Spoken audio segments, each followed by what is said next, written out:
Je m'appelle Dudley, j'ai 34 ans, et ma relation avec mes parents a toujours été compliquée. Ils mesuraient l'amour en signes de dollars et en statut social, pas en câlin ou en soutien. Quand je me suis marié avec l'amour de ma vie, ils n'ont pas daigné se montrer. Mais au moment où une photo de ma Tesla à 140 000 $ est apparue sur Facebook, mon téléphone s'est allumé avec le nom de ma mère. Sa voix était douce comme du sucre. D'où as-tu eu tout cet argent? Nous avons une réunion de famille demain. Ils ne se doutaient pas que j'avais un plan surprise qui les attendait. Avant que je vous raconte comment j'ai géré l'intérêt soudain de mes parents pour ma vie, faites-moi savoir d'où vous regardez et cliquez sur les boutons j'aime et s'abonner. Si vous avez déjà eu affaire à des membres de votre famille qui ne vous apprécient que pour ce que vous avez, et non pour ce que vous êtes. Ayant grandi à Highland Park, une banlieue aisée au nord de Chicago, mon enfance semblait parfaite sur le papier. Notre maison coloniale de 4 chambres avec sa pelouse entretenue et son garage pour 3 voitures faisait l'envie de beaucoup. Mon père, Richard, était un avocat d'affaires qui représentait de grandes entreprises pharmaceutiques, tandis que ma mère, Hélène, vendait des biens immobiliers de luxe aux nouveaux riches de Chicago. Il conduisait les bonnes voitures, portait les bons vêtements et s'assurait que nous passions nos vacances aux bons endroits. Mais derrière notre porte d'entrée, la vie tournait autour d'une autre monnaie, la réussite et le statut. Les conversations au dîner étaient centrées sur le dernier grand client de mon père ou sur la vente record de ma mère. Leur visage s'illuminait en discutant de ses victoires, mais le même enthousiasme n'apparaissait jamais lorsque je leur montrais mes œuvres d'art ou que je parlais des livres que je lisais. Le garçon Anderson vient d'être accepté à Princeton, disait ma mère nonchalamment au petit déjeuner, ses yeux fixés sur moi plutôt que sur son café. Et il pratique 3 sports. Les universités recherchent des étudiants complets, Dudley. La comparaison n'était jamais subtile. Mon père était plus direct. L'art est un passe-temps, pas une carrière, m'a-t-il dit quand j'avais 12 ans et que je lui ai montré une peinture que mon professeur avait louée. À moins que tu ne sois Picasso, et crois-moi, tu n'es pas Picasso. Il a ri et m'a ébouriffé les cheveux comme s'il avait dit quelque chose de encourageant plutôt que d'écrasant. Noël et les anniversaires étaient particulièrement révélateurs. Mes parents offraient des cadeaux généreux, mais c'était toujours des choses qu'ils voulaient que j'aie. Des vêtements de grandes écoles, du matériel de tennis, des livres de préparation au SAT. Quand j'ai déballé un kit de chimie au lieu des fournitures d'art que j'avais demandé pour mon 13e anniversaire, j'ai appris à cacher ma déception. Cela t'aidera à entrer dans une bonne université, a expliqué ma mère, prenant mon silence pour de la gratitude. La science est l'avenir. Ma sœur cadette, Amanda, s'en sortait mieux dans cet environnement. De 3 ans ma cadette, elle comprenait intuitivement la monnaie familiale et l'échangeait avec expertise. Elle a rejoint le club de débat, a joué au tennis et a ramené des bulletins parfaits. Ses réussites lui valaient des sourires chaleureux et des éloges à table, tandis que mes notes supérieures à la moyenne et mon exceptionnel portfolio d'art ne suscitaient que des regards inquiets. Pourquoi ne peux-tu pas être plus comme ta sœur, est devenu un refrain que j'entendais régulièrement au lycée. Nous vivions dans un cercle social où les familles se faisaient concurrence à travers leurs enfants. Le fils des Miller a obtenu un score parfait au SAT. La fille des Johnson était présidente de classe et se dirigeait vers Yale. Chaque réussite de l'enfant de quelqu'un d'autre me semblait être une mise en accusation de ma propre inadéquation aux yeux de mes parents. Ma chambre est devenue mon sanctuaire. Là, je pouvais créer de l'art sans jugement, écouter de la musique que mes parents jugeaient dépourvue de sophistication, et rêver d'un avenir où je définirais le succès selon mes propres termes. J'ai couvert mes murs d'estampes d'œuvres de Basquiat, Warhol et Koons, des artistes qui ont brisé les règles et défini de nouveaux langages visuels. Mes parents n'entraient jamais dans ma chambre sans frapper, donc ce petit acte de rébellion est passé largement inaperçu. L'été avant ma dernière année, j'ai décroché un stage dans un studio de design graphique local. Je ne l'ai pas dit à mes parents avant de l'avoir accepté, sachant qu'ils désapprouveraient et me pousseraient vers quelque chose de plus pratique, comme un cabinet d'avocat ou une banque. Quand j'ai finalement annoncé la nouvelle, la réponse de mon père a été prévisible. C'est bien pour l'été, a-t-il dit d'un ton dédaigneux. Mais souviens-toi, tu auras besoin de vrais stages pour ton CV l'année prochaine. Par vrai, il entendait la finance, le droit, la médecine, ou tout ce qui était assorti d'un revenu fiable à 6 chiffres. J'ai hoché la tête et n'ai rien dit, ayant appris depuis longtemps que discuter ne faisait que prolonger ces conversations inconfortables. Nous assistions à des galas de charité et à des événements de country club où mes parents nous exhibaient, Amanda et moi, comme des extensions de leur succès. Dudley envisage des études de droit, disait ma mère à ses amis, bien que je n'ai exprimé aucun intérêt de ce genre. Je suis devenu expert en sourires polis et en réponses vagues sur mon avenir. Nos photos de famille racontaient une histoire de perfection, tenues coordonnées, sourires éclatants, clichés de vacances de Martha S. Vignard à Aspen. Ce qu'elle ne montrait pas, c'étaient les disputes avant chaque photo sur mes cheveux trop longs ou ma posture qui ne dégageait pas assez de confiance. Elle ne capturait pas le murmure de ma mère, « Tiens-toi droit », ou le « Souris comme si tu le pensais, fiston » de mon père. J'avais le confort matériel mais la pauvreté émotionnelle.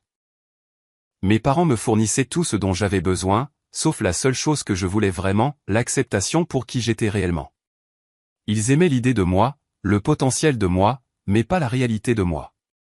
À 18 ans, je me sentais comme un étranger dans ma propre maison, comptant les jours jusqu'à ce que je puisse partir à l'université et commencer à construire une vie authentique. Lorsque les lettres d'acceptation à l'université sont arrivées, au printemps de ma dernière année, la tension qui couvait sous la surface polie de notre famille a finalement explosé. J'avais postulé à plusieurs écoles de commerce, comme le voulaient mes parents, mais aussi à 3 écoles d'art, dont la prestigieuse Rhode Island School of Design. Lorsque la lettre d'acceptation de la RISD est arrivée, j'ai ressenti un frisson de validation que je ressentais rarement à la maison. Je suis entré à la RISD, ai-je annoncé au dîner ce soir-là, incapable de cacher mon excitation. L'une des meilleures écoles d'art du pays. Mes parents ont échangé un regard que j'avais vu d'innombrables fois auparavant. La déception, mal déguisée en inquiétude. C'est intéressant, a dit lentement mon père. Mais tu as aussi été accepté au programme de commerce de Northwestern. C'est là que tu iras, bien sûr. Ce n'était pas une question. Ça ne l'avait jamais été. Je vais à la RISD, ai-je répondu, me surprenant moi-même par ma fermeté. J'ai déjà accepté leur offre. Ce qui a suivi a été 3 semaines de guerre froide dans notre maison. Mon père a menacé de retenir les frais de scolarité à moins que je ne revienne à la raison. Ma mère a essayé une approche plus douce, laissant des brochures sur les artistes affamés et des statistiques sur le succès des écoles de commerce sur mon lit. Amanda a regardé depuis la touche, ses yeux grands ouverts d'un mélange d'horreur et d'admiration devant ma défiance. Finalement, mes parents ont réalisé que je ne céderais pas. Mon père m'a appelé dans son bureau un soir de fin avril. On paiera la moitié, a-t-il dit sans préambule. La moitié de tes frais de scolarité. Le reste est à ta charge. Peut-être que travailler pour payer ce choix t'apprendra quelque chose sur le monde réel. C'était censé être une punition, mais alors que je faisais mes valises pour Providence en août, cela me semblait être la liberté. La RISD était tout ce que j'avais espéré et plus encore, plus difficile que je ne l'avais imaginé. Tandis que mes camarades de classe se plaignaient des critiques et des délais, je m'épanouissais sous la pression des professeurs qui me poussaient créativement plutôt que d'essayer de réorienter mes passions. Pour la première fois, mes capacités naturelles étaient des atouts, pas des handicaps. Pour couvrir ma part des frais de scolarité et de subsistance, je travaillais 20 heures par semaine dans un café près du campus et prenais des contrats de design en freelance dès que je pouvais en trouver. Certaines nuits, je travaillais jusqu'à 3 heures du matin, jonglant entre les projets rémunérés et les devoirs scolaires. J'ai appris à survivre avec des ramen et du café, portant des vêtements de friperie pendant que mes camarades de classe arboraient des marques de créateurs. Pendant ma 2e année, j'ai rencontré le professeur Jackson, un instructeur de design graphique qui allait devenir mon mentor. Après un cours, il m'a retenu pour discuter de mon portfolio. « Vous avez une perspective unique, Dudley » a-t-il dit en feuilletant mon travail. « Mais vous jouez la sécurité. Je veux vous voir prendre de plus grands risques. » Contrairement aux critiques de mes parents, les siennes me semblaient constructives plutôt que diminuantes. Au cours des années suivantes, le professeur Jackson m'a poussé à développer ma voix tout en m'enseignant le côté commercial du design. Il m'a aidé à obtenir des contrats en freelance mieux rémunérés et m'a présenté à ses contacts dans l'industrie. Le talent ne signifie rien sans le travail acharné, me disait-il souvent. Et vous avez les deux. En 3e année, je gagnais assez avec mon travail de designer pour quitter le café. J'ai constitué une modeste liste de clients et j'ai économisé chaque centime que je pouvais. Mes parents appelaient tous les mois. Leur conversation se concentrait sur les notes et sur le fait que je sois pratique quant à mon avenir. Je gardais ces appels brefs et ne mentionnais jamais mon succès grandissant en tant que designer. Pendant les vacances d'hiver de ma dernière année, j'ai décliné le voyage au temps partagé de mes parents à Hawaï, choisissant de rester à Providence et de travailler sur mon portfolio final. Cette décision a creusé le fossé grandissant entre nous. Mais elle a également abouti à mon premier client majeur, une brasserie locale qui avait besoin d'un rebranding. Le projet a rapporté $6 000, plus d'argent que je n'en avais jamais vu d'un seul coup. Quand j'ai obtenu mon diplôme, mes parents ont assisté à la cérémonie, leurs expressions un mélange de résignation et de confusion alors qu'ils me regardaient recevoir les honneurs du département. Au dîner après, mon père m'a demandé quel était mon plan de secours.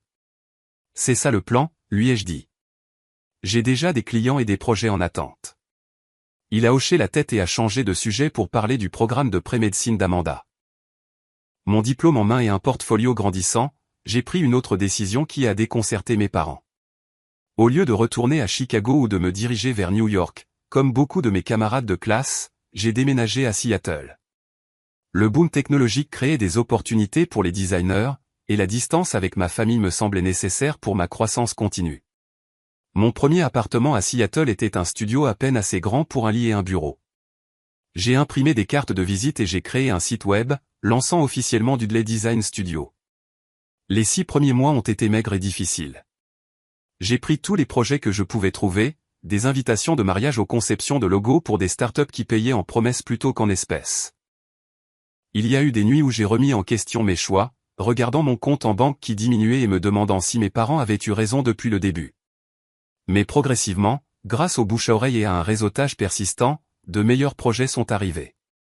Une petite entreprise de logiciels m'a engagé pour redessiner leur interface utilisateur. Un restaurant local a commandé des conceptions de menus et du matériel de branding. Chaque projet réussit à mener à des recommandations et à de plus grandes opportunités. À la fin de ma première année à Seattle, j'avais déménagé dans un appartement plus grand et engagé un assistant à temps partiel. À la fin de ma deuxième année, j'avais un véritable espace de bureau et je refusais plus de projets que j'en acceptais. J'ai développé un style distinctif qui mélangeait le minimalisme numérique avec des éléments dessinés à la main, une approche qui plaisait particulièrement aux entreprises technologiques voulant paraître plus humaines et accessibles. Mes parents sont restés sceptiques quant à mon choix de carrière malgré les preuves de mon succès. Quand j'ai mentionné un contrat majeur avec une marque technologique reconnaissable lors d'un appel téléphonique, ma mère a répondu en me parlant du fils d'un ami de la famille qui venait d'être nommé associé dans son cabinet d'avocat. J'ai appris à partager de moins en moins ma vie professionnelle avec eux. Après 3 ans à Seattle, Dudley Design Studio était devenu une agence boutique avec 6 employés et une liste de clients impressionnants. Je m'étais prouvé que je pouvais réussir selon mes propres termes. Ce que je ne réalisais pas à l'époque, c'est que je définissais toujours le succès à travers le prisme de mes parents, mesurant ma valeur par la réussite et les jalons financiers plutôt que par l'épanouissement personnel. Il faudrait rencontrer Sarah pour m'aider à comprendre la différence. J'ai rencontré Sarah un soir pluvieux d'octobre lors d'une vente aux enchères d'art caritative au profit de l'hôpital pour enfants de Seattle. Mon entreprise avait fait don de services de design, et j'y assistais plus par obligation que par intérêt. De l'autre côté de la galerie, j'ai remarqué une femme aux cheveux auburn examinant l'un des tableaux avec une intensité inhabituelle. Tandis que les autres participants circulaient avec des flûtes de champagne, réseautant et jetant un coup d'œil aux œuvres d'art, elle se tenait complètement absorbée par une grande toile abstraite. Curieux, je me suis approché et je me suis tenu à côté d'elle. « Qui voyez-vous » ai-je demandé après un moment. Elle s'est tournée vers moi avec un sourire qui a atteint ses yeux. « L'espoir » a-t-elle dit simplement. Cela me rappelle un lever de soleil à travers une fenêtre d'hôpital. C'était une interprétation étrangement spécifique, et je le lui ai dit. « Je suis infirmière pédiatrique » a-t-elle expliqué. J'ai vu beaucoup de levers de soleil à travers des fenêtres d'hôpital. Ils apportent toujours la promesse d'un nouveau jour, même dans des circonstances difficiles. C'était Sarah, trouvant la beauté et le sens dans des endroits où la plupart des gens ne penseraient pas à regarder. Nous avons parlé pendant 2 heures ce soir-là, ignorant la vente aux enchères jusqu'à ce qu'ils éteignent pratiquement les lumières autour de nous. Elle m'a parlé de son enfance dans une petite ville de l'Oregon, la cadette de 5 frères et sœurs avec des parents qui tenaient une librairie et encourageaient l'imagination par-dessus tout. Son enfance ressemblait à quelque chose sorti d'un roman. Des discussions au dîner en famille sur les livres qu'il lisait, des voyages de camping le week-end, et des traditions de vacances qui n'avaient rien à voir avec le fait d'impressionner les voisins. Mon père nous a construit une cabane dans les arbres quand j'avais 7 ans, m'a-t-elle dit autour d'un café lors de notre 3e rendez-vous. Rien d'extraordinaire, juste des planches et des clous, mais nous pensions que c'était un palais. Nous avons passé des étés entiers là-haut à lire et à inventer des histoires. Je me suis surpris à lui parler de ma propre enfance, quelque chose que je discutais rarement avec qui que ce soit. Plutôt que d'offrir de la pitié ou du jugement, elle a écouté avec une curiosité sincère. Ce doivent être des gens très motivés, a-t-elle dit de mes parents, trouvant une interprétation généreuse que je n'avais jamais envisagée. On dirait qu'ils assimilent le succès financier à la sécurité et à l'amour. Je n'y avais jamais pensé de cette façon, ai-je admis. Sortir avec Sarah était différent de toutes les relations que j'avais connues auparavant. Elle abordait la vie avec une ouverture et une authenticité qui étaient à la fois rafraîchissantes et initialement inconfortables pour quelqu'un élevé dans l'atmosphère de performance constante de ma famille. Quand je venais la chercher pour dîner directement après son service à l'hôpital, elle ne s'excusait jamais pour sa blouse ou ses yeux fatigués. Quand je lui montrais les premières versions de projets de design, elle donnait des commentaires honnêtes sans se soucier que cela puisse me contrarier. Ma famille croit qu'il faut dire ce que l'on pense, a-t-elle expliqué lorsque j'ai commenté sa franchise. Sinon, comment les gens sauront-ils où ils en sont avec vous? La famille de Sarah était aussi chaleureuse en réalité qu'elle le semblait dans ses histoires. 6 mois après le début de notre relation, nous nous sommes envolés pour l'Oregon pour la remise de diplôme de son plus jeune frère. Ses parents, Jacques et Margaret, m'ont accueilli avec un intérêt sincère plutôt qu'avec l'examen minutieux auquel j'étais habitué. Ils m'ont posé des questions sur mon travail parce qu'ils voulaient comprendre ma passion, pas pour évaluer mon potentiel de revenus. Pendant ce week-end, j'ai été témoin de dynamiques familiales si différentes des miennes qu'elles semblaient presque fictives. Les frères et sœurs se taquinaient, mais intervenaient instantanément si l'un d'eux avait besoin d'aide. Les réussites étaient célébrées, mais les efforts et les gentillesses aussi. Personne ne tenait les comptes ni ne faisait de comparaison. Tu as l'air surpris, a commenté Sarah après le dîner de notre première soirée là-bas, lorsque sa famille avait passé 1 heure à aider son frère à planifier son voyage en sac à dos pendant son année sabbatique.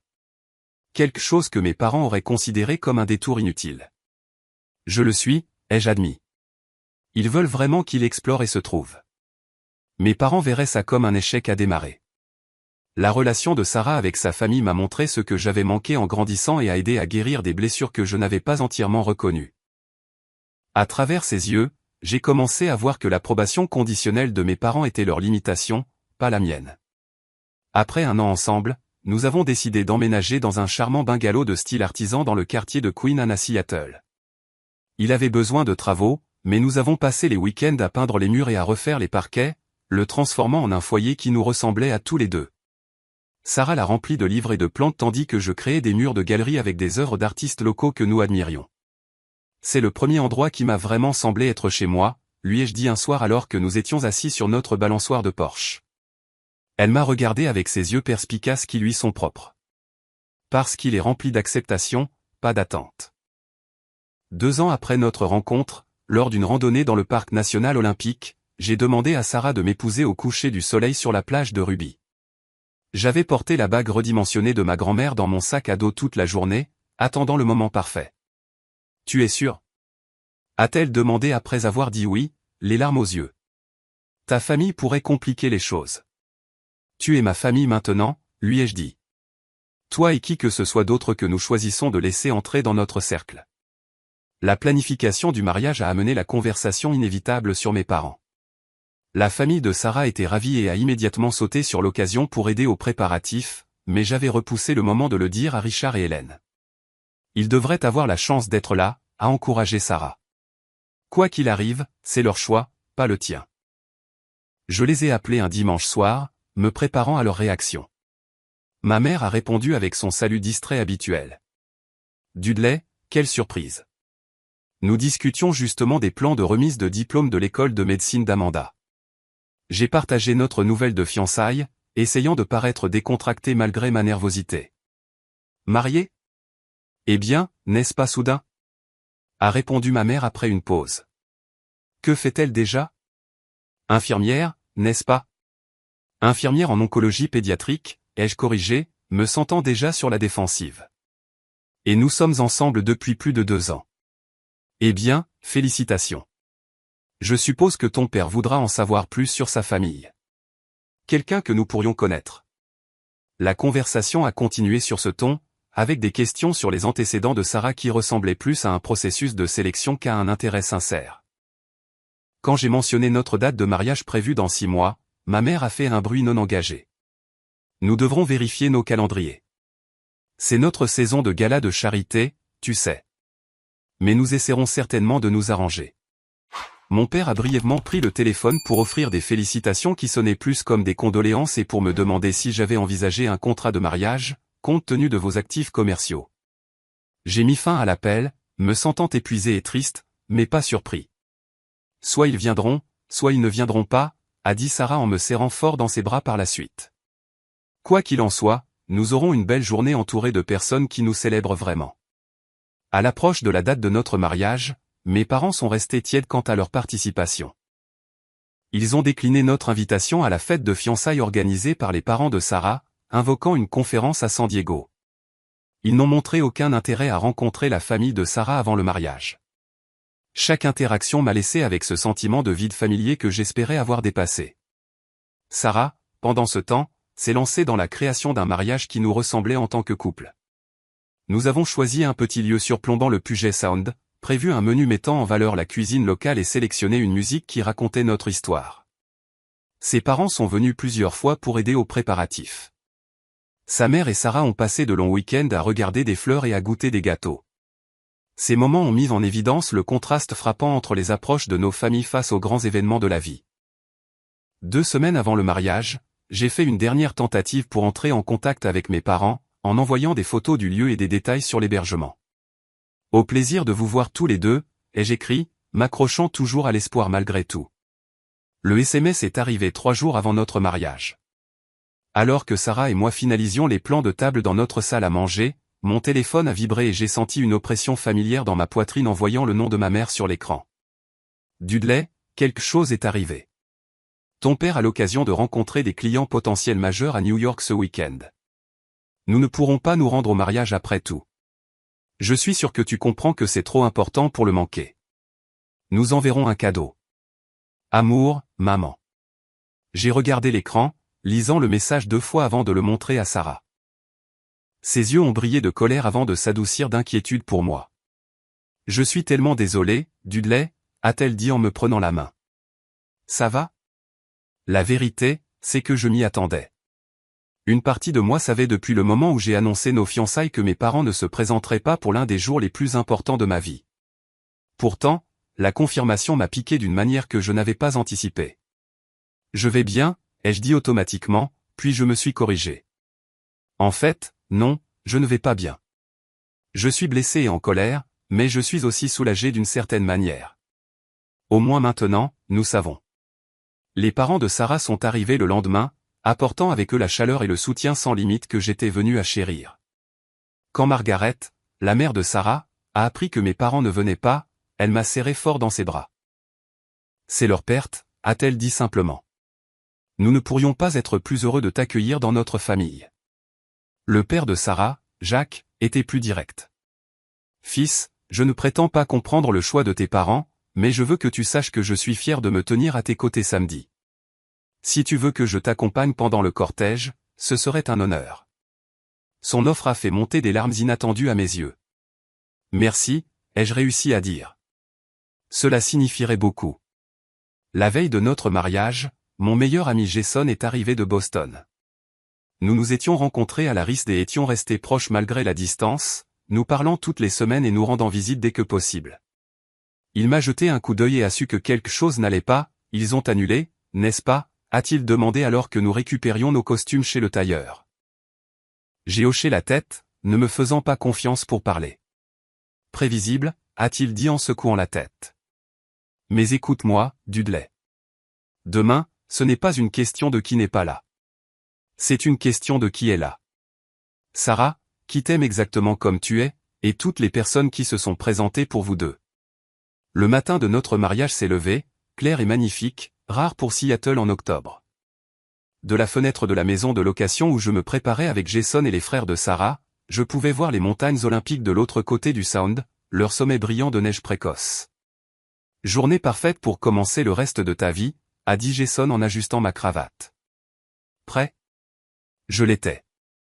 Malgré les sièges vides où mes parents auraient dû être, notre cérémonie a été tout ce que nous avions espéré. Sarah a remonté l'allée avec ses 2 parents, radieuse dans une robe simple qui captait la lumière comme de l'eau.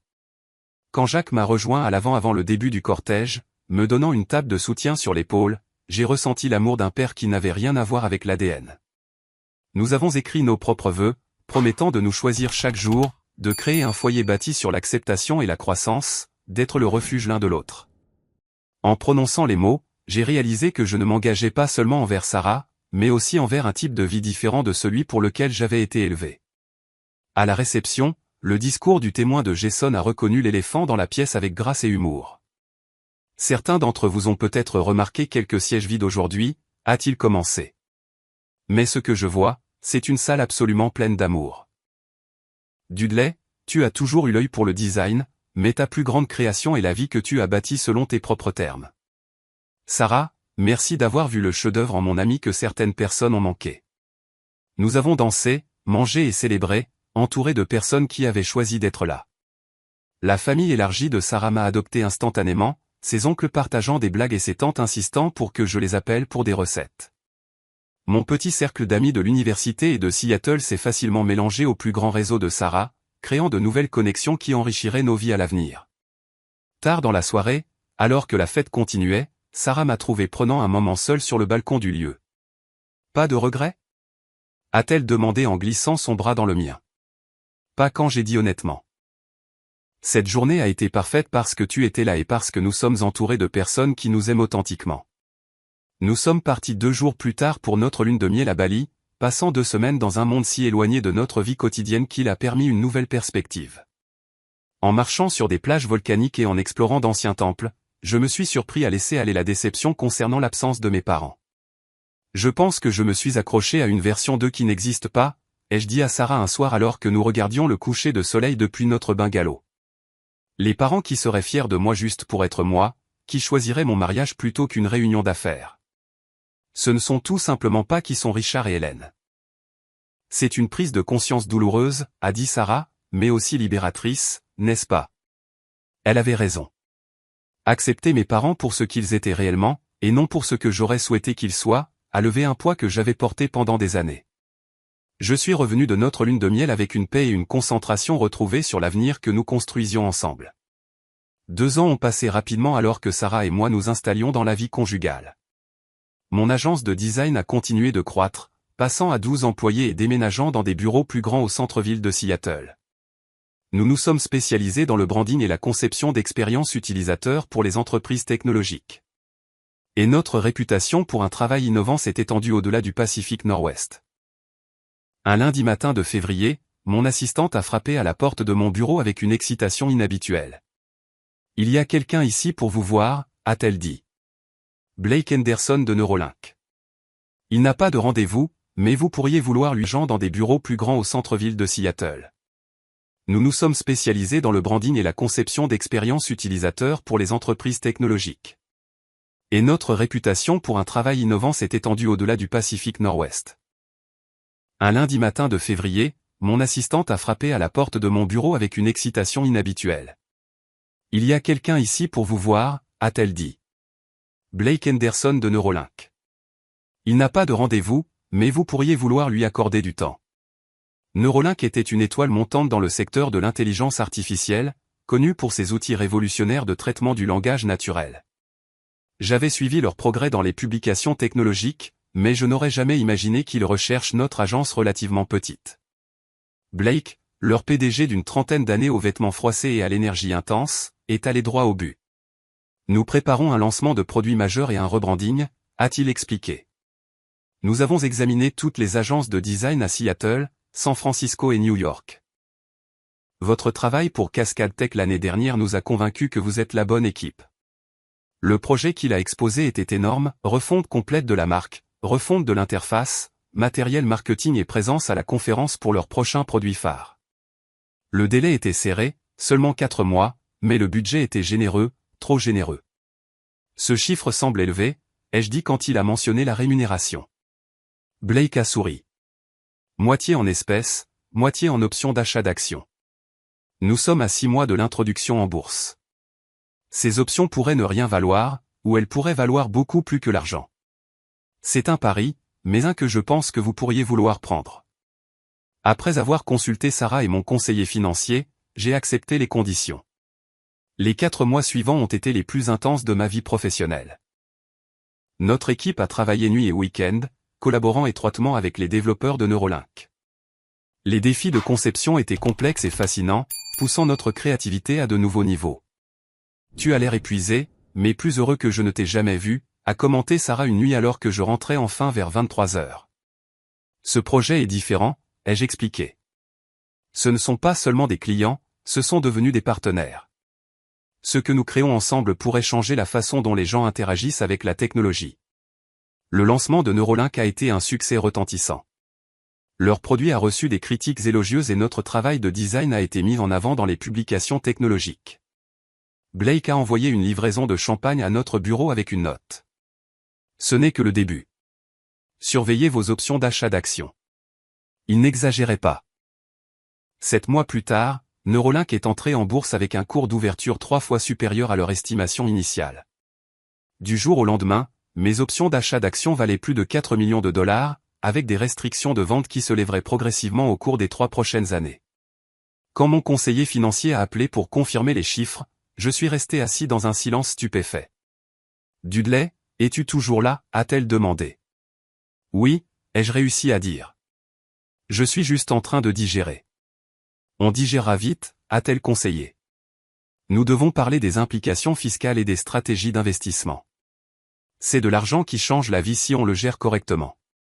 Ce soir-là, je suis rentré à la maison à pied au lieu de prendre mon bus habituel, ayant besoin de temps pour réfléchir avant de partager la nouvelle avec Sarah. Nous vivions confortablement mais modestement. Notre hypothèque était raisonnable. Nous prenions des vacances une fois par an et, bien que nous ne nous soyons jamais souciés des factures, nous étions loin d'être riches. Ce gain financier soudain allait tout changer, ou rien, selon les choix que nous ferions. Sarah travaillait de nuit à l'hôpital, j'avais donc la maison pour moi. Je me suis assis sur notre balançoire de Porsche, la même où nous avions passé d'innombrables soirées à parler de nos journées et de nos rêves. Le quartier n'avait pas changé. Les enfants jouaient toujours dans les jardins voisins.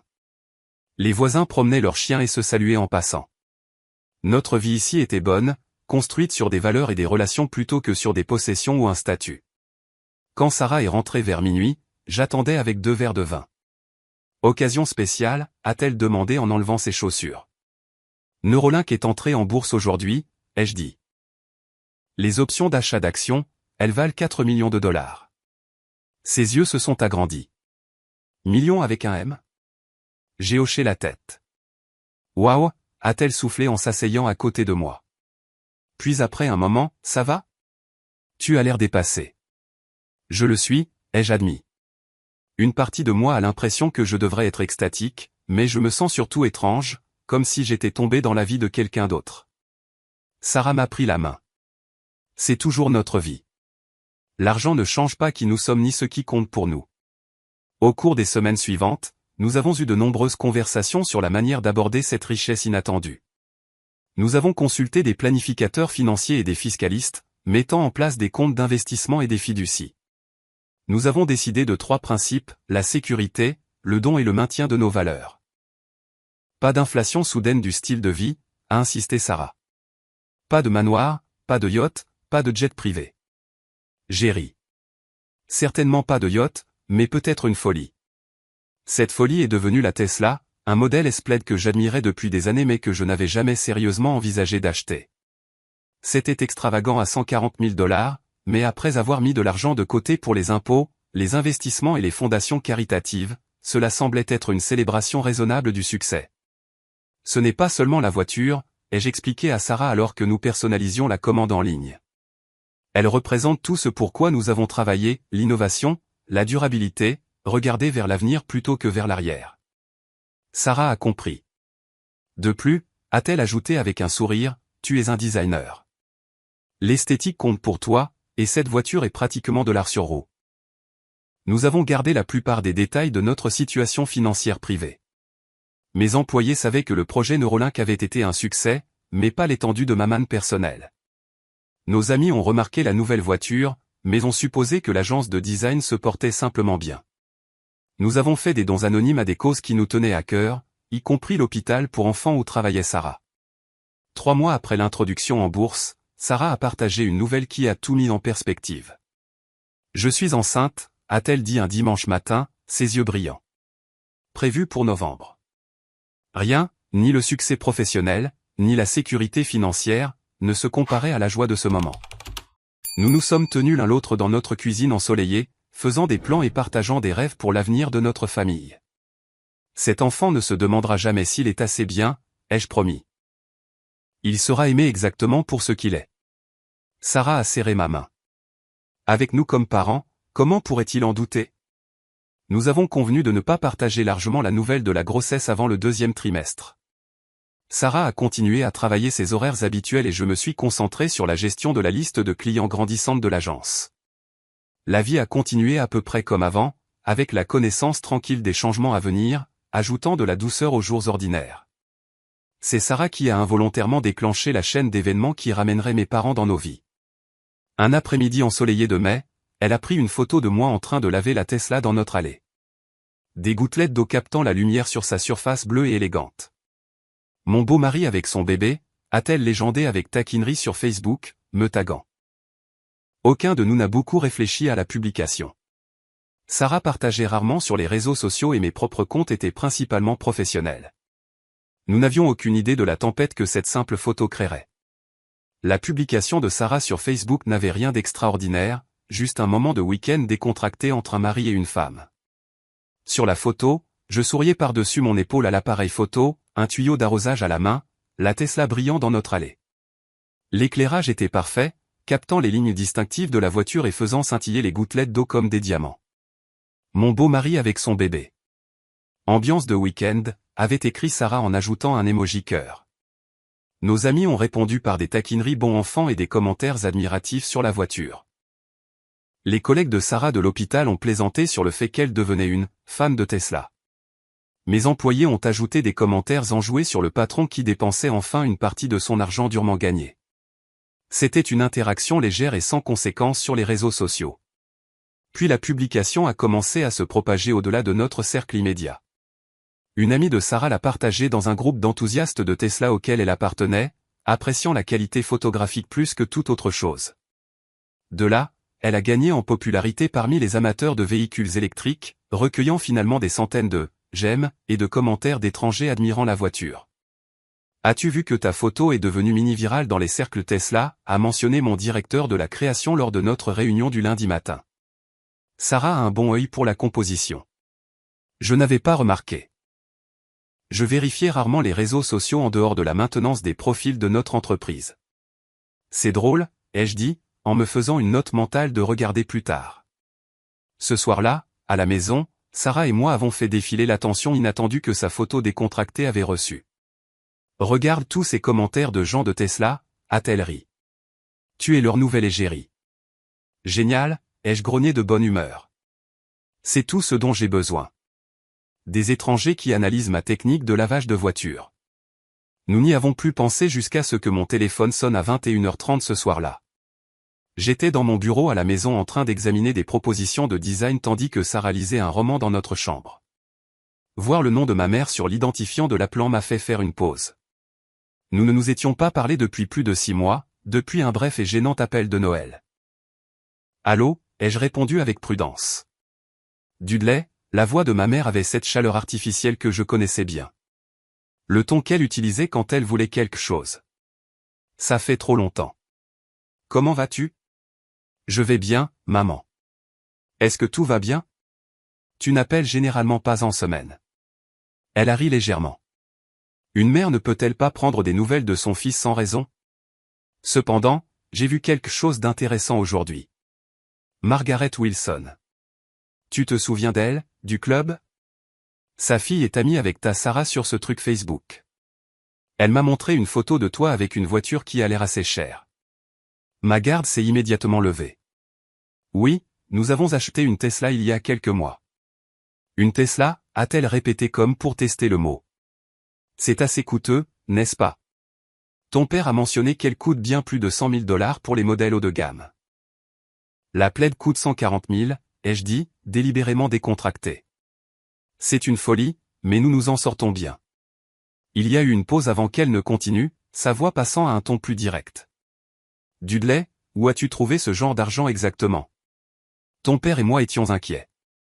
Ta petite entreprise de design ne pourrait pas générer ce niveau de revenus. Y a-t-il quelque chose que tu ne nous as pas dit? L'implication était claire et insultante. Ma petite entreprise de design est une agence prospère avec de grands clients technologiques, ai-je répondu, en gardant ma voix calme malgré la colère montante. Et oui, elle peut absolument générer ce niveau de revenu. Eh bien, a-t-elle dit clairement, ne me croyant pas, ton père s'est demandé si tu n'avais peut-être pas reçu un héritage dont nous devrions être au courant, de ta grand-mère, peut-être. Non, maman. Pas d'héritage, pas de gain à la loterie, pas d'activités illégales, si c'est ta prochaine question. Juste du travail acharné et un bon investissement. Une autre pause. Investissement? Quel investissement? J'ai réalisé que j'en avais dit plus que prévu et j'ai fait marche arrière. Juste des décisions commerciales qui ont porté leurs fruits. Écoute, y avait-il quelque chose de spécifique dont tu avais besoin ce soir? Son ton a de nouveau changé, devenant vivement efficace. Oui, en fait. Ton père et moi aimerions avoir une réunion de famille demain soir à 18h à la maison. Amanda sera là aussi. Une réunion de famille sur quoi? Pour rattraper le temps perdu, bien sûr. Ça fait bien trop longtemps qu'on ne s'est pas tous vus. Et peut-être que tu pourrais amener Sarah. On la connaît à peine, après tout. L'intérêt soudain pour rencontrer ma femme de près de 3 ans était aussi transparent qu'exaspérant. Maman, nous vivons à Seattle. On ne peut pas juste passer pour dîner avec un jour de préavis. Oh, j'ai supposé d'après la photo que vous étiez en visite à Chicago. Eh bien, quand vous serez de passage en ville, alors. Mais faites-nous savoir bientôt quand cela pourrait être. Ton père est assez impatient de renouer le contact. J'ai mis fin à l'appel peu après, mon esprit s'emballant. Quand j'ai rejoint Sarah dans notre chambre, elle a jeté un coup d'œil à mon visage et a mis son livre de côté. Qu'est-ce qui s'est passé? J'ai expliqué l'appel, regardant son expression passer de la surprise à la compréhension, puis à l'indignation. Laisse-moi voir si j'ai bien compris, a-t-elle dit quand j'ai terminé. Ils n'ont pas pris la peine d'assister à notre mariage ou de me rencontrer pendant 3 ans, mais maintenant qu'ils pensent que tu as de l'argent, ils organisent des réunions de famille. C'est à peu près ça, ai-je confirmé. Ma mère a même suggéré qu'on prenne l'avion pour Chicago demain pour dîner. Sarah a secoué la tête avec incrédulité. Qu'est-ce que tu penses? Je me suis assis à côté d'elle sur notre lit, mes pensées se cristallisant à mesure que je parlais.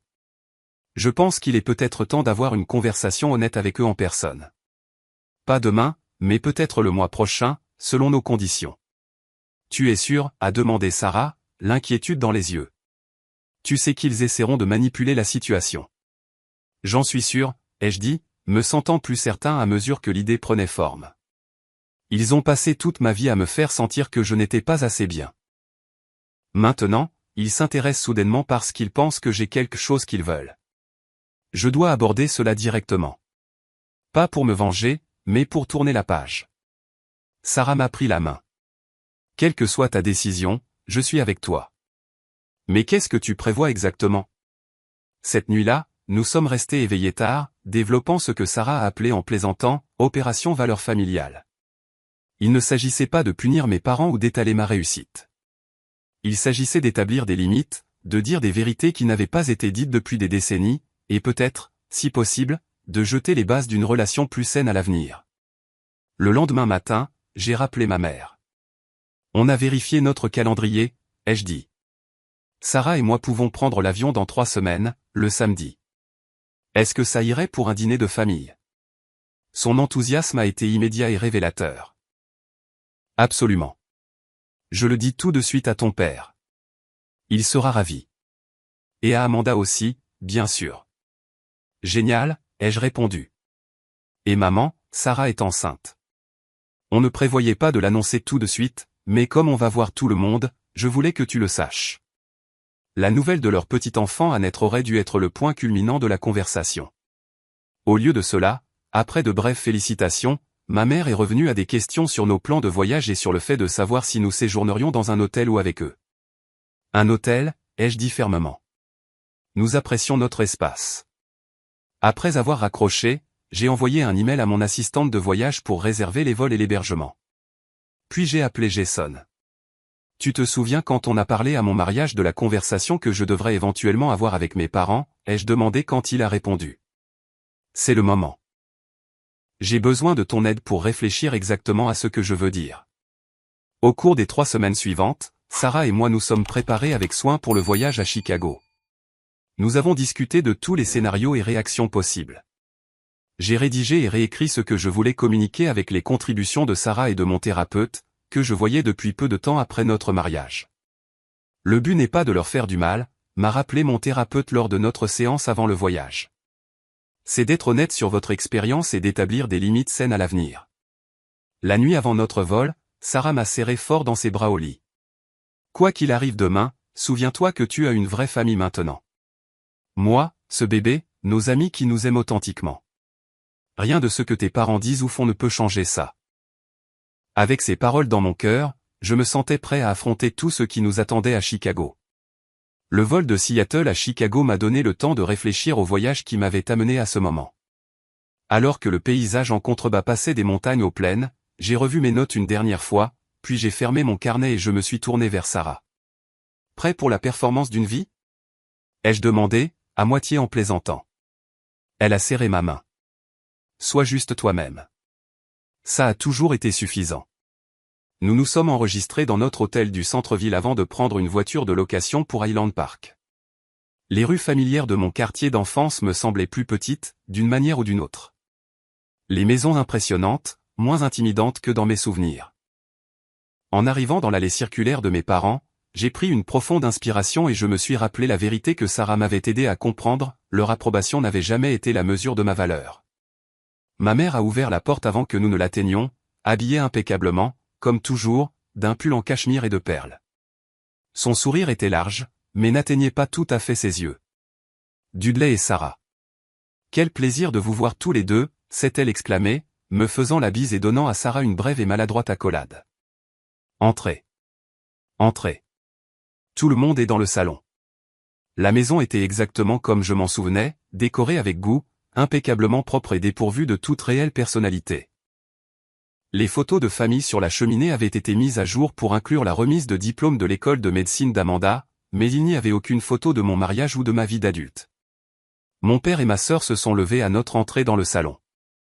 Papa m'a serré la main fermement et a fait un signe de tête à Sarah. La fameuse Sarah, a-t-il dit avec un sourire qui semblait répéter. Nous avons tellement entendu parler de vous. C'était un mensonge flagrant. Il n'avait montré aucun intérêt à entendre parler d'elle pendant 3 ans. Mais Sarah a joué le jeu avec grâce. Que de bonnes choses, j'espère, a-t-elle répondu avec un sourire chaleureux. C'est un plaisir de vous rencontrer enfin tous les deux. Amanda m'a fait un câlin sincère et a murmuré, tu m'as manqué, frangin, avant de saluer Sarah avec un intérêt amical. De toute ma famille, ma sœur avait fait le plus d'efforts pour maintenir notre relation, appelant occasionnellement et envoyant des cartes d'anniversaire. À boire, a offert ma mère, se dirigeant déjà vers le chariot-bar. Dudley, ton scotch habituel. Et Sarah, que voudrais-tu? Du vin, un cocktail? Juste de l'eau pour moi, merci, a dit subtilement Sarah en touchant son ventre. Les yeux de ma mère ont suivi le geste et son sourire s'est éclairci. Oh oui, Dudley a mentionné votre nouvelle. Un bébé, c'est merveilleux. C'est pour quand? Novembre, a répondu Sarah en acceptant le verre d'eau. Nous sommes très excités. Novembre, a répété ma mère. Un timing parfait pour les photos de vacances. Avez-vous pensé à des prénoms? Les prénoms de famille sont toujours si significatifs. La conversation de salon a continué pendant les boissons et le dîner, soigneusement orchestrée par mes parents pour maintenir une illusion de relation familiale normale. Ils ont posé des questions superficielles sur Seattle et la carrière d'infirmière de Sarah, ne partageant rien de substantiel sur leur propre vie au-delà des réalisations professionnelles et des engagements sociaux. Ce n'est qu'au moment du dessert que mon père s'est raclé la gorge de manière significative. Alors, Dudley, a-t-il commencé en posant sa fourchette. C'est une sacrée voiture que tu t'es offerte. Une Tesla Plaid, n'est-ce pas? Le haut de gamme. Et voilà. Le véritable but de cette réunion. Oui, ai-je répondu simplement. C'est une super voiture. Ça a dû te coûter cher, a-t-il continué. 140 000, 150 000. 140 000, ai-je confirmé. Il a hoché la tête avec approbation. Impressionnant. Très impressionnant. Ton entreprise de design doit remarquablement bien marcher. C'est le cas, ai-je acquiescé. Nous avons bâti une solide réputation dans le secteur de la technologie. Ma mère est intervenue, sa voix désinvolte, mais ses yeux intenses. Dudley a toujours été si créatif. Nous avons toujours su qu'il trouverait le succès un jour, n'est-ce pas, Richard? Mon père a hoché la tête. Bien sûr. Bien que j'admette que j'avais mes doutes sur la voie de l'école d'art. Clairement, j'avais tort. L'aveu aurait dû être valorisant, mais l'insincérité transparente le rendait creux. Il ne reconnaissait pas mon chemin. Il recalculait ma valeur en fonction du succès financier perçu. En fait, a poursuivi ma mère, ton père et moi avons discuté des investissements familiaux récemment. Avec Amanda qui termine sa résidence et toi qui réussis clairement, nous avons pensé qu'il serait bien de mettre certaines ressources en commun, peut-être une propriété de vacances familiales, quelque chose dont nous pourrions tous profiter. J'ai échangé un regard avec Sarah, qui m'a fait un signe de tête presque imperceptible. C'était le moment.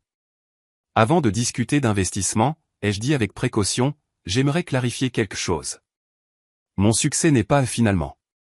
Il s'est construit de manière stable pendant des années, pendant lesquelles vous avez montré très peu d'intérêt. Le sourire de ma mère s'est figé. Ce n'est pas vrai, Dudley. Nous t'avons toujours soutenu. Vraiment, ai-je demandé, en gardant ma voix calme. Vous n'avez pas assisté à mon mariage. Vous n'avez jamais visité ma maison ou mon bureau à Seattle. Vous n'avez fait aucun effort pour connaître ma femme jusqu'à maintenant. Qu'est-ce qui a changé? La question est restée en suspens. Amanda a baissé les yeux sur son assiette, mal à l'aise mais pas surprise. Mon père s'est redressé, son expression se durcissant. Si tu insinues quelque chose, dis-le, a-t-il défié. Je n'insinue rien. J'énonce des faits. Vous et maman m'avez approuvé conditionnellement toute ma vie en fonction de si je répondais à votre définition spécifique du succès. Quand j'ai choisi l'école d'art plutôt que l'école de commerce, vous avez réduit le soutien financier. Quand j'ai bâti ma carrière dans le design plutôt que dans le droit ou la finance, vous l'avez traité comme un passe-temps. Quand j'ai épousé Sarah, vous n'avez pas pris la peine d'assister. Mais maintenant que vous avez vu des preuves de succès financier, vous vous intéressez soudainement aux investissements familiaux. Le visage de ma mère a rougi. C'est injuste, Dudley. Nous avons toujours voulu ce qu'il y a de mieux pour toi. Ce que vous pensiez être le mieux pour moi, ai-je corrigé doucement. Pas ce qui me rendait réellement heureux ou épanoui. On t'a tout donné, a interjeté mon père, la colère pointant dans sa voix. Des écoles privées, des opportunités, des relations. Si on t'a poussé, c'était pour t'aider à réussir. Et j'ai réussi, ai-je répondu. Juste pas de la manière que vous avez prescrite. C'est ce que j'ai fini par comprendre. Le succès n'est pas une définition unique. C'est différent pour chacun. J'ai pris la main de Sarah avant de continuer. La Tesla qui vous impressionne tant. Elle représente moins de 4% de notre valeur nette. Oui, j'ai bien réussi financièrement. Un de mes clients est entré en bourse et mes options d'achat d'actions étaient importantes. Mais ce n'est pas pour ça que je me considère comme ayant réussi. Mes parents ont échangé des regards surpris à la mention de ma valeur nette, mais j'ai continué. Je réussis parce que j'ai bâti une vie basée sur l'authenticité et des liens significatifs. J'ai une carrière qui me passionne. Un mariage bâti sur le respect mutuel et l'amour, et des amis qui m'apprécient pour qui je suis, pas pour ce que j'ai. C'est ça, le vrai succès, et c'est quelque chose que l'argent ne peut pas acheter. La pièce est tombée dans le silence. Mon père avait l'air de calculer des chiffres dans sa tête tandis que ma mère semblait prise entre l'indignation et la recalibration. J'ai apporté quelque chose pour vous, ai-je continué en fouillant dans la poche de ma veste. J'ai sorti une enveloppe et je l'ai posée sur la table. C'est la surprise que j'ai prévue. Ma mère l'a prise avec empressement, mais j'ai gardé ma main sur l'enveloppe. Ce n'est pas ce que vous pensez, ai-je prévenu. Ce sont les documents d'un fonds en fiducie que j'ai créé pour mon enfant, votre petit enfant. Il est structuré dans un but précis, fournir des opportunités éducatives et de la sécurité tout en garantissant que l'argent ne devienne jamais une mesure de la valeur dans leur vie. Il y a une lettre expliquant les valeurs qui guideront l'utilisation de ces fonds, soulignant que la valeur d'une personne vient de son caractère, pas de sa richesse ou de son statut. J'ai fait glisser l'enveloppe sur la table. Vous êtes inscrit comme bénéficiaire subsidiaire, ce qui signifie que vous n'aurez aucun contrôle sur les fonds, mais que vous recevrez des relevés. Je voulais que vous voyiez cela parce que cela représente la façon dont j'ai l'intention de briser le cycle, d'élever un enfant qui ne se demandera jamais s'il est assez bien. Ma mère a ouvert l'enveloppe avec des mains tremblantes, parcourant les documents à l'intérieur. Mon père s'est penché pour regarder, son expression illisible. Il y a autre chose que je veux partager, ai-je dit, ma voix s'adoucissant. Sarah et moi avons créé une bourse à la RISD pour les étudiants issus de familles qui ne soutiennent pas leurs activités artistiques. Elle fournit non seulement les frais de scolarité, mais aussi un mentorat et un soutien émotionnel. Elle porte le nom du professeur Jackson, l'enseignant qui a cru en moi quand vous ne le faisiez pas. Amanda a levé les yeux à ce moment-là, ses yeux rencontrant les miens avec une nouvelle compréhension. Ma sœur s'était toujours conformée au moule de nos parents plus naturellement que moi, mais je soupçonnais qu'elle avait ses propres histoires d'acceptation conditionnelle. Nous ne sommes pas venus ici pour vous faire honte ou pour nous venger, ai-je continué, les incluant tous dans mon regard. Nous sommes venus parce que des relations saines exigent de l'honnêteté. J'aimerais avoir une relation avec vous tous, mais elle doit être basée sur qui nous sommes réellement, pas sur qui vous souhaitez que nous soyons ou sur ce que vous pensez que nous pouvons fournir. Sarah a serré ma main en signe de soutien alors que je concluais. Notre enfant mérite de connaître ses grands-parents, mais il mérite des grands-parents qui l'apprécient inconditionnellement, qui le voient comme plus qu'une extension du succès ou du statut. La question est de savoir si vous êtes intéressé à être ses grands-parents. Le silence qui a suivi m'a semblé énorme. Mon père a été le premier à parler, sa voix manquant de son autorité habituelle. Tu y as clairement beaucoup réfléchi, a-t-il dit lentement. Et peut-être. Peut-être que ta mère et moi avons une réflexion à faire. Ce n'était pas une excuse ni même une reconnaissance directe, mais de la part de mon père, c'était sans précédent. Ma mère s'est tamponnée les yeux avec sa serviette. Dudley, le premier. Nous n'avons jamais voulu te faire sentir insuffisant. On t'a poussé parce qu'on voulait ta sécurité. Je sais, ai-je dit doucement. Mais il y a plusieurs types de sécurité.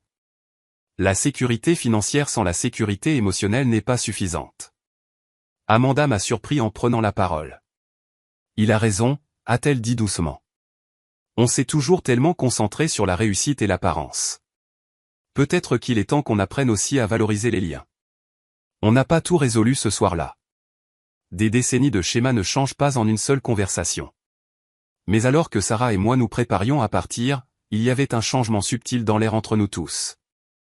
Ma mère m'a serré dans ses bras au revoir.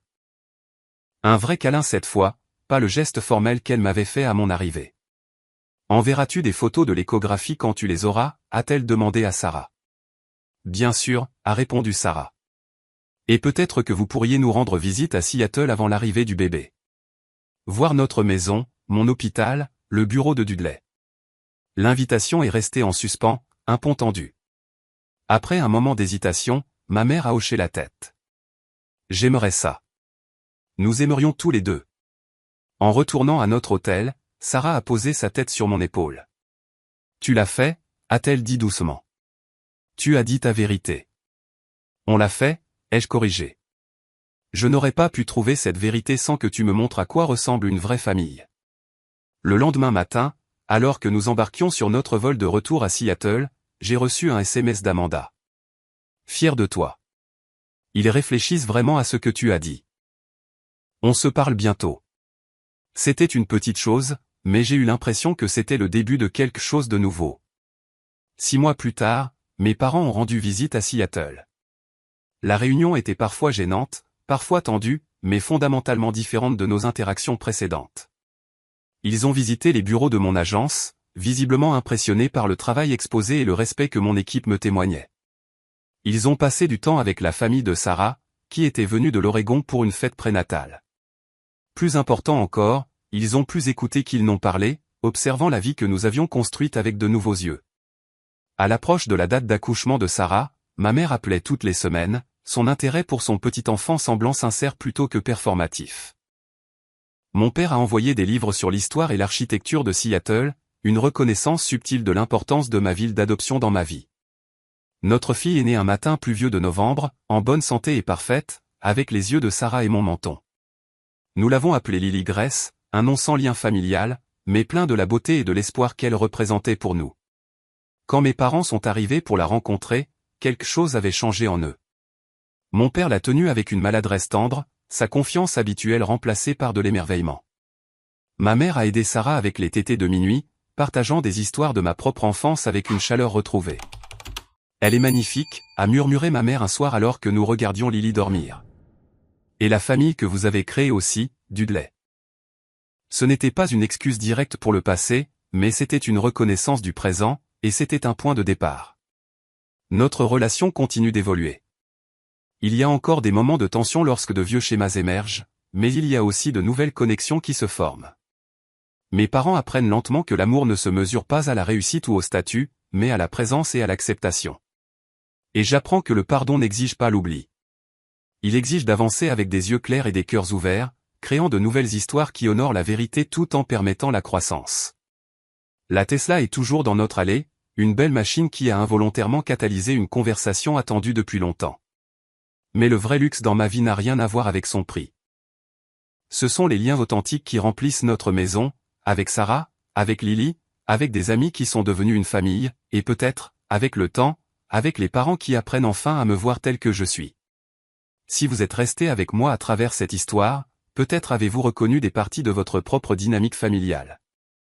Avez-vous déjà eu à établir des limites avec des êtres chers qui ne pouvaient pas voir votre vraie valeur, ou vous êtes-vous retrouvé